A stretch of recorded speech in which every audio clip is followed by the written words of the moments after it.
Assalamualaikum warahmatullahi wabarakatuh. Innal hamdalillah nahmaduhu wa nasta'inu wa nastaghfiruh wa na'udzu billahi min syururina wa min sayyiati a'malina may yahdihillahu fala mudhillalah wa may yudlil fala hadiyalah. Asyhadu an la ilaha illallah wahdahu la syarikalah wa asyhadu anna Muhammadan abduhu wa rasuluh la nabiyya ba'dah. Alhamdulillah, satu kalimat yang senantiasa membasahi lisan kita, yang tanpa henti kita ucapkan sebagai salah satu perwujudan rasa syukur kepada Allah Subhanahu wa taala, yang mana dengan satu kalimat ini maka akan tercukupi segala kebutuhan kita. Dan ini adalah bentuk bahwa kita menghambakan diri kepada Allah.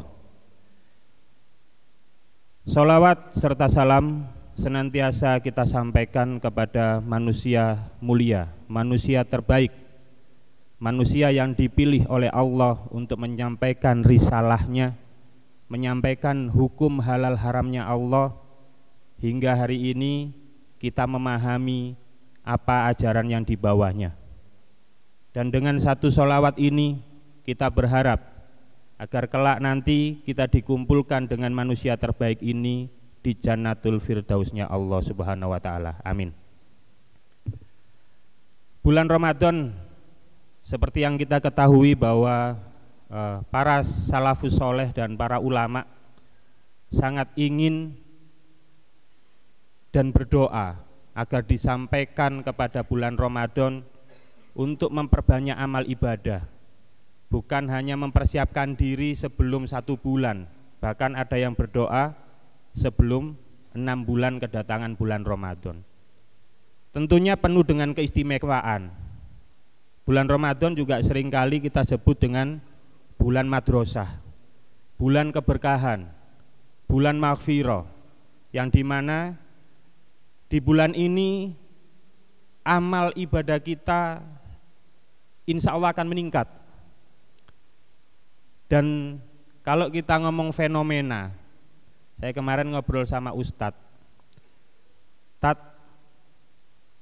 apa yang terjadi di kita umat muslim, fenomena yang terjadi dari saya kecil hingga hari ini, kok setiap Ramadan sama, penuh di awal-awal, jamaah hilang di pertengahan, dan semakin sedikit di akhir-akhir.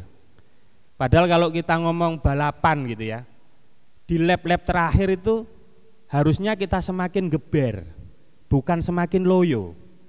Tapi kenyataannya, mungkin ada yang sudah hidup 30 tahun ya. Kalau saya masa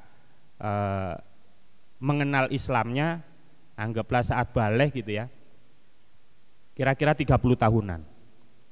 Selama 30 tahun fenomenanya tidak berubah ya.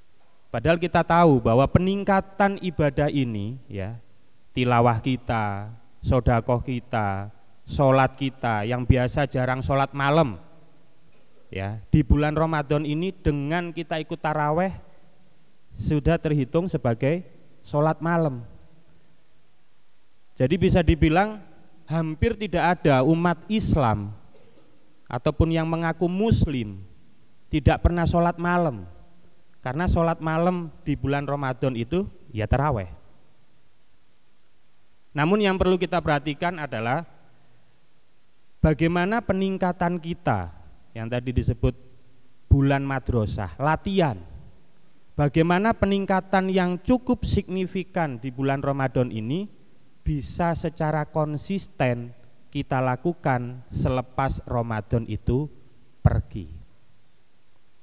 Karena kita tahu bahwa keberhasilan suatu ibadah, contohnya bulan Ramadan ataupun umroh ataupun haji, bukan pada saat di Mekah, bukan hanya pada saat di Madinah, tapi sekembalinya ke tanah suci, apakah ibadah-ibadah yang getol tadi kita lakukan konsisten dijalankan setelahnya. Maka tema kali ini adalah bagaimana mengistiqomahkan diri setelah bulan Ramadan. Ya. Materinya mungkin ya itu lagi karena masalahnya sama gitu.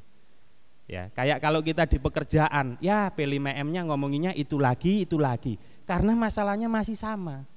Ya, bahwa kita masih belum konsisten untuk melakukan sebuah ibadah. Yang pertama,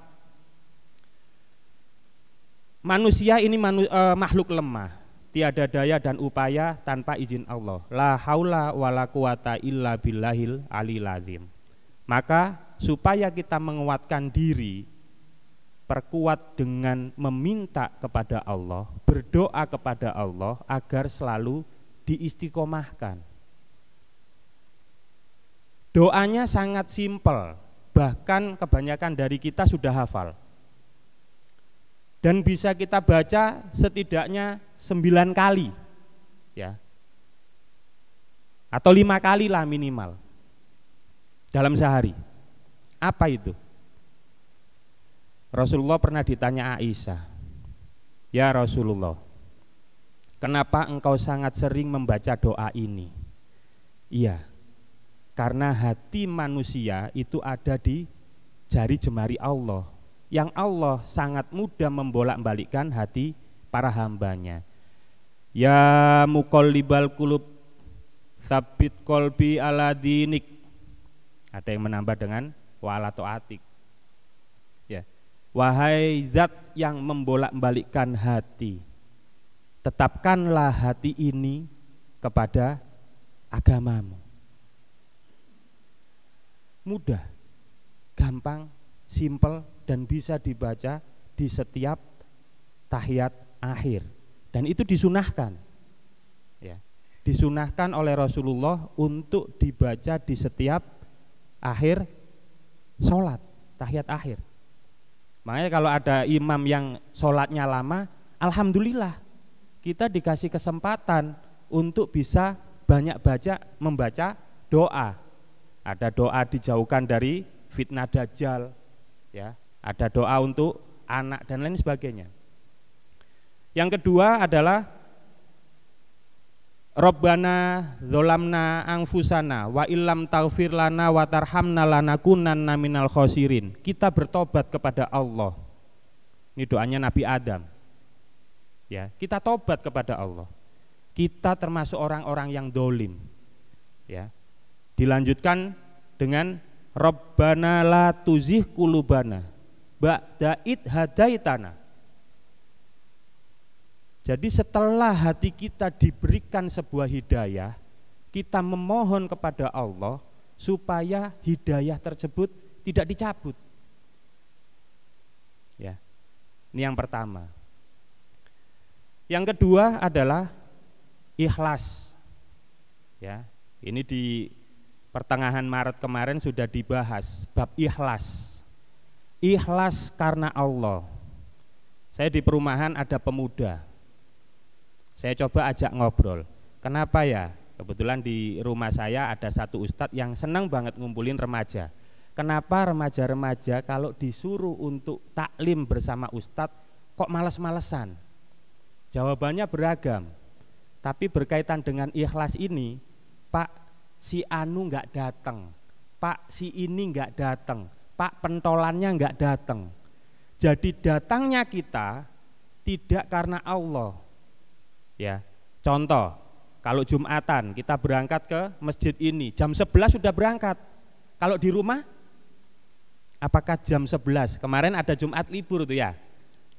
Jam berapa bapak-bapak yang biasanya kalau di AHM datang jam 11, Jumat kemarin datang ke masjid jam berapa? Kalau jam 12 kurang seperempat, berarti tujuan selama di AHM ini bukan hanya karena Allah. Ya, tapi daripada di land, ya, daripada masih ada di belakang. Harusnya kalau karena Allah, Jumat kemarin kita berada di soft terdepan. Itu bukti bahwa kita beribadah karena Allah. Ya, asar rame, ya, tapi duhurnya jam 1:30. Berarti pengen cepat pulang, bukan karena Allah. Tapi kalau asarnya on time, duhurnya on time, insya Allah karena Allah. Ya. Yang ketiga, Allah mencintai hal-hal yang dilakukan secara rutin walaupun itu sedikit. Ya. Makanya kalau di masjid sana saya menyampaikannya, jangan biarkan kotak amal yang lewat depan kita ini berlalu begitu saja. Di stop, diisi. Ya, jangan biarkan itu berlalu. Itu panggilan Allah untuk hari ini kita berinfak. Jangan biarkan satu hari pun kita lalai dari infak. Ya. Loh, perumpamaannya seperti apa? Kita hari ini baca Quran 1 bulan 30 juz, ya. Bahkan bisa khotam sampai 3 kali. Yang biasanya 1 juz saja 30 juz bisa 1 tahun. Tapi di bulan Ramadan bisa 3 kali khotam. Tapi setelah Ramadan sama sekali enggak baca. Ini bukan amalan yang dicintai sama Allah. Ya. Jadi nanti pada saat kita diberikan sebuah catatan amal setiap hari, ya, bahkan orang kafir itu menyampaikan, saya mengingkari gitu ya, saya tidak melakukan ini. Kemudian Allah memberikan segala macam buktinya, ya, dan kafir tersebut ngomong, sungguh detail engkau mencatat. Jangan biarkan satu hari pun di catatan amal kita tidak ada infak.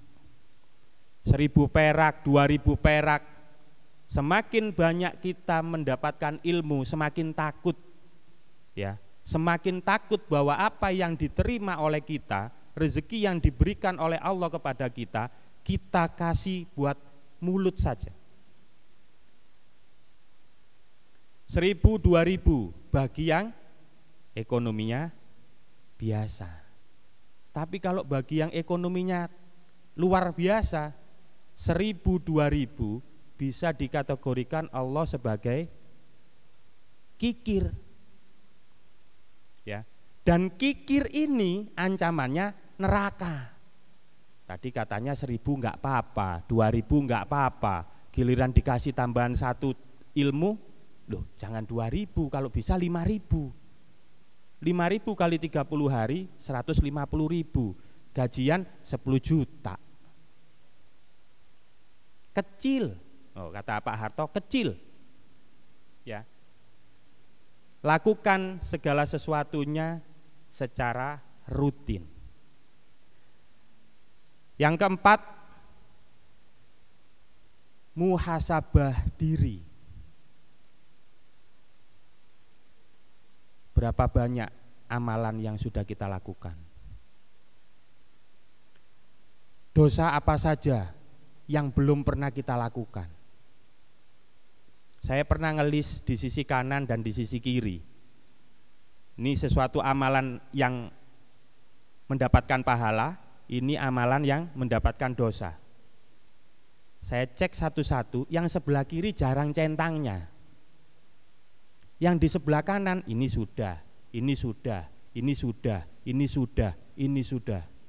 Astagfirullahaladzim. Banyak sudah yang kanan, yang jelek daripada yang kiri.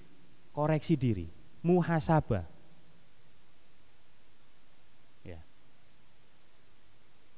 Apakah kita melakukannya karena orang lain? Oh, hari ini ada atasan, kelihatan atasan saya sudah sering ke masjid, nggak enak nih kalau nggak ke masjid. Di awal-awal sebagai trigger nggak ada masalah, tapi jangan jadikan itu sebagai pondasi atau sebagai landasan kita melakukan ibadah supaya dipuji sama atasan. Nggak ada gunanya di sisi Allah. Nggak ada gunanya. Setelah muhasabah diri, yang terakhir adalah berteman dengan orang-orang yang soleh. Kalau kita suka berteman dengan orang yang main gitar, suka berteman dengan orang yang ngopi, ya, begitu adzan panggilan Allah, Allahu Akbar, Allahu Akbar, mau kabur nggak enak, mau izin dicengin, lo cemen. ya, so alim. Tapi coba kalau kita ketemu sama orang-orang yang sesama soleh, ya, kalau di gedung sebelah sono itu setengah jam sebelum sholat itu udah sama-sama manggil, ayo sholat, gitu ya, diingetin, ayo sholat. Yang nggak sholat kan jadi, oh iya, kalau yang lupa gitu ya, oh iya, udah waktunya sholat, ya. Jadi berteman dengan orang yang soleh ini akan membawa kita menuju ke jalan yang baik. Bukan berarti nggak mau berteman dengan yang nggak soleh, ya. Saya berteman dengan orang yang belum pernah umroh misalkan, ya kita sampaikan umroh begini, ya sholat itu keutamaannya begini. Bukan berarti kalau kita menghitung pahala itu pertanda tidak ikhlas, bukan. Karena yang ngasih tahu Rasulullah, ya. Ada dua sahabat lagi ngobrol. Kamu mau nggak saya suruh ke lembah sana? Kenapa ya Rasulullah? Di sana kalau kamu mau ke sana ada unta-unta yang kalau kamu ambil tidak menyakiti hati saudaramu. Artinya tidak nyolong, tidak mencuri. Unta itu sangat gemuk, unta itu sudah hamil, tinggal kamu bawa sebanyak semau yang kamu suka. Ya, baik ya Rasulullah. Kalau demikian kenapa kamu enggak pergi ke masjid membaca 1 atau 2 ayat dan mentadaburinya? Yang 1 ayat ini pahalanya sama dengan 1 ekor unta. Yang ngasih tahu pahalanya Rasulullah. Ya, kan tetap mengharap ridho Allah. Beda lagi misalkan, oh saya pengen sholat duha, supaya apa? Supaya kayak orang ono kaya, balasan di dunia, ya. Tapi kalau saya pengen sholat malam, apa? Pengen doain anak saya supaya lulus perguruan tinggi negeri, nggak ada masalah, ya. Karena Allah akan turun di sepertiga malam terakhir. Turun, walaupun ada 2 pendapat, ada yang ngomong zatnya, ada yang ngomong turun langsung. Ya, yang terakhir yang ke-6 adalah setelah bulan puasa berlalu ada 1 amalan yang mungkin bisa kita manfaatkan, yaitu puasa 6 hari di bulan Syawal. Tidak harus berturut-turut karena kalau liburan makanan banyak. Godaannya luar biasa. Semakin tinggi godaan dalam ibadah, maka insya Allah pahalanya semakin besar. Allah menjanjikan pahala 10 sampai 700 kali lipat untuk umat Nabi Muhammad, yang dimana umur kita sangat pendek, hanya 60 tahun. Kalau dibandingin dengan umat-umat terdahulu sangat jauh. Tapi inilah keadilan Allah, kita dikasih umur yang pendek tapi dikasih kelimpahan amalan. Maka semakin kita memperbaiki amalan kita, maka kita akan semakin mendapatkan pahala yang berlipat. Jadi kita usahakan setelah bulan Ramadan kita puasa Syawal 6 hari yang pahalanya seperti puasa 365 hari atau setahun. Yang puasa 1 tahun ini sudah dilarang sama Allah. Dulu boleh, puasa terbaik adalah puasa Daud, 1 hari puasa, 1 hari tidak, 1 hari puasa, 1 hari puasa tidak. Tapi kalau puasa 1 tahun penuh sama Allah sudah syariatnya sudah dilarang. Maka setelah dilarang diganti dengan puasa Syawal. Jadi mudah-mudahan dengan apa yang saya sampaikan hari ini, 1 bisa memberikan kita motivasi untuk bisa tetap istiqomah. Ya, baik kepada diri saya sendiri maupun kepada para jamaah, dan juga kita menjadi yang dijanjikan oleh Allah bahwa di bulan Ramadan ini kita ujungnya adalah menjadi hamba yang bertakwa. Dari saya cukup sekian, kurang lebihnya saya mohon maaf. Wabillahi taufik walhidayah. Wassalamualaikum warahmatullahi wabarakatuh.